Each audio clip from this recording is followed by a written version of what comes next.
मैं जिंदा हूं लेकिन कहाँ जिंदगी है। কাল রাত 11:30টার দিকে আমার ভাগিনাটা আবারও অসুস্থ হয়ে গেল। আবারও সেই হাসপাতালে আবারও নিয়ে আসলাম। দেখেন এখন এই জায়গায় সে ভর্তি, এই হাসপাতালে। জানি না ওর উপরে কেন এত নিষ্ঠুর আচরণ হচ্ছে। আল্লাহ তুমি তারে সুস্থ করে দিও আল্লাহ। এত ছোট মানুষে এত কষ্ট দিও না আল্লাহ। তার অসুখ তুমি ভালো করে দিও আল্লাহ। দেখতেই পাইতেছেন যে কনকনে শীতের মধ্যে তার এই হসপিটালে আনছি কালকে সারা রাত আমরা না ঘুমানো ছিলাম না, জাগানো ছিলাম। আর এই জায়গায় তার ভর্তি করাইছি। জানি না আজকে তার কি ডাক্তার দেখালে কি বলবে, কি রিপোর্ট দেবে, কিছুই বুঝতে পারতেছে না।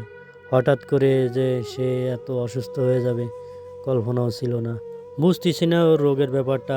ও সব কিছুই ভালো, ঠিক আছে, খাওয়া দাওয়া চলাফেরা দুষ্টমি হাসি ঠাট্টা সব কিছুই থাকে, কিন্তু হঠাৎ করে যে তার এই জিনিসটা উঠে বসে আর দিশেহারা হয়ে যায়। ডাক্তারের অনুযায়ী আমরা সব কিছুই ট্রিটমেন্ট করি, তারপরে একটা ভয় থেকে যায়, কি থেকে না কি হয়ে যায়। তারপরে ছুটে যায় এই হাসপাতালের দিকে। যাই হোক,